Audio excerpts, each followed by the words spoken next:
বিদ্যালয়ে উপস্থিতির হার কম থাকায় পরীক্ষায় বসতে দেওয়া হয়নি প্রায় ৩০ জন ছাত্রছাত্রীকে। ঘটনা কৃষ্ণপুর বিধানসভা কেন্দ্রের অন্তর্গত বিদ্যাজ্যোতি প্রকল্পের আওতাধীন মাই গঙ্গা সুকান্ত দ্বাদশ শ্রেণী বিদ্যালয়ে বুধবার। বিদ্যালয়ের এই উদ্যোগে ব্যাপক ইতিবাচক সাড়া পরিলক্ষিত হয় গোটা রাজ্যে। এই ঘটনার খবর পেয়ে যখন সংবাদ মাধ্যমের কর্মীরা ঘটনার সংবাদ সংগ্রহ করতে বিদ্যালয়ে যায়, তখন সাংবাদিকদের মুখোমুখি হয়ে মাই গঙ্গা সুকান্ত দ্বাদশ শ্রেণী বিদ্যালয়ের প্রিন্সিপাল সর্বাণী ভট্টাচার্য জানায়, যেহেতু এই মাই গঙ্গা সুকান্ত দ্বাদশ শ্রেণী বিদ্যালয়টি বিদ্যাজ্যোতি প্রকল্পের আওতাধীন, তথাপি এই বিদ্যালয়টি সিবিএসই বোর্ড দ্বারা পরিচালিত। সিবিএসই বোর্ডের নিয়ম অনুযায়ী ছাত্রছাত্রীদের বিদ্যালয়ে উপস্থিতির হার শতকরা ৭৫% থাকতে হবে। কিন্তু দুর্ভাগ্যের বিষয়, এই মাই গঙ্গা সুকান্ত দ্বাদশ শ্রেণী বিদ্যালয়ের একাংশ ছাত্রছাত্রীদের বিদ্যালয়ে উপস্থিতির হার ৫০% থেকেও নিচে। এই মাই গঙ্গা সুকান্ত দ্বাদশ শ্রেণী বিদ্যালয়টি বিদ্যাজ্যোতি প্রকল্পের আওতাধীন হওয়ার পর থেকে সিবিএসই বোর্ডের নিয়ম অনুযায়ী প্রথম থেকেই বিদ্যালয়ের প্রত্যেকটি ছাত্রছাত্রী থেকে শুরু করে অভিভাবকদের বিদ্যালয়ের তরফে বারবার ছাত্রছাত্রীদের বিদ্যালয়ে উপস্থিতির হার যেন ৭৫% থাকে, এই বিষয়ে অবগত করা হলেও দুর্ভাগ্যের বিষয়, একাংশ ছাত্রছাত্রীদের বিদ্যালয়ে উপস্থিতির হার একেবারেই নেই বললেই চলে।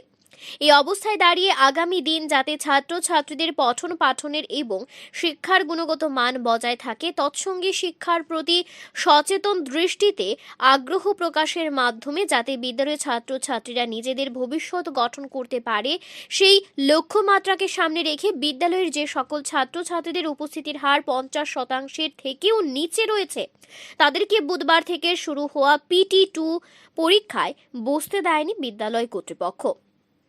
বিদ্যালয় সূত্রে জানা যায়, ষষ্ঠ শ্রেণী থেকে শুরু করে দ্বাদশ শ্রেণী পর্যন্ত সর্বমোট প্রায় ৩০ জন ছাত্রছাত্রীর বিদ্যালয়ে উপস্থিতির হার কম থাকায় তারা PT2 পরীক্ষায় বসতে পারেনি।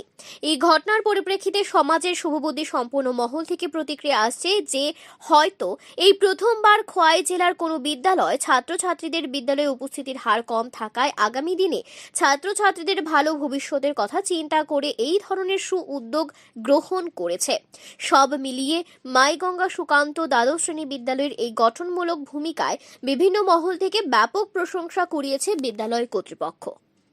Bureau report, Tripura news Bangla. থেকে জানতে পারি, কারণ উনি আমাদের সারা ত্রিপুরা রাজ্যে ওয়ার্কশপটা কন্ডাক্ট করে। সেই কারণে আজকে পিরিয়ডিক পরীক্ষা ছিল 6 থেকে 12-এ। এই পিরিয়ডিক পরীক্ষাটাকে টার্গেট ধরে, যাতে পিরিয়ড পরীক্ষাটা ওদের নষ্ট না হয়, সেই টার্গেট ধরে কিন্তু আজকে আমি এদের যারা 50%-এর কম অ্যাটেন্ডেন্স, তাদেরকে আমি পরীক্ষায় বসতে দিইনি। উদ্দেশ্য সামনের পরীক্ষা, আরো দুটো প্রিবোর্ড, যেমন ডিপার্টমেন্টের নির্দেশ অনুযায়ী আমরা একটা প্রিবোর্ড তো সেন্ট্রাল বোর্ড অফ এক্সামিনেশন নেবে, তারপর আবার জানুয়ারি মাসে আমাদের নির্দেশ আরেকটা প্রিবোর্ড নেওয়ার জন্য, প্লাস আমরা যারা দুর্বল ছাত্রছাত্রী তাদেরকে আইডেন্টিফাই করার নির্দেশ।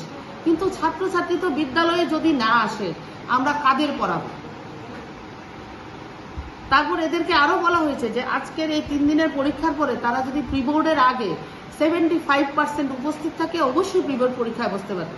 ম্যাডাম, কোন শ্রেণী থেকে কোন শ্রেণী পর্যন্ত মোট কতজন ছাত্রছাত্রীদের আজকে পরীক্ষায় বসতে দেওয়া হয়নি? টোটাল সংখ্যাটা 9 to 12-এর ক্ষেত্রেই বেশি, ছোটদের বেলায় নেই, হয়তো 1জন কি 2জন। বেশিরভাগ সংখ্যক ছাত্রছাত্রী কিন্তু 12-এ। কতজন হতে পারে একটা আনুমানিক?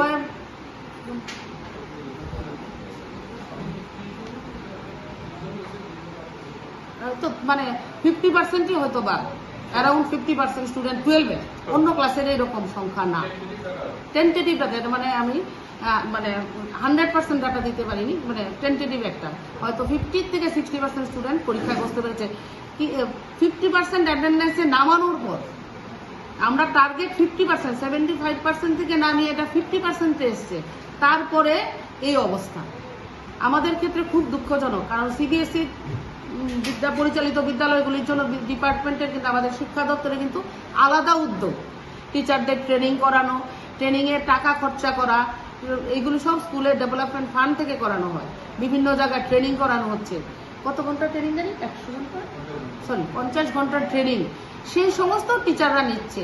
প্লাস টিচাররা হোমওয়ার্ক করছে, লেসন প্ল্যান করছে, তারপর তাদেরকে কিভাবে পাস করানো যায় সমস্ত প্রচেষ্টা টিচারদের আছে, কিন্তু আমাদের কাছে এটাই খুব দুঃখের যে আমরা ছাত্রদের বিদ্যালয়ে হাজির করাতে পারছি না। এত বলার পরও হয়তো আমাদের পরিকাঠামো সেই রকম খুব ভালো নেই, কিন্তু খারাপও না, কারণ আমাদের ক্ষুদ্র রাজ্য ত্রিপুরায় আমাদের যথেষ্ট রিসোর্স আছে।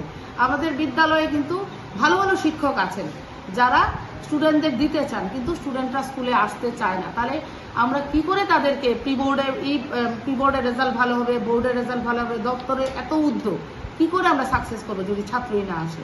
গতবার এই কারণেই কিন্তু আমাদের অনেক স্টুডেন্ট বিদ্যাজ্যোতির, সবাই আপনারা জানেন যে বিদ্যাজ্যোতির অনেক স্টুডেন্ট মাধ্যমিক 12-এ ফেল করেছিল, কম্পার্টমেন্টাল পেয়েছিল। পরবর্তীকালে কম্পার্টমেন্টাল ছাত্রছাত্রীদের ডিপার্টমেন্টের উদ্যোগে সারা সামার ভ্যাকেশন আমরা ক্লাস করিয়েছি। অনেক স্কুল 100%, এর মধ্যে আমরাও মাধ্যমিকে 100%।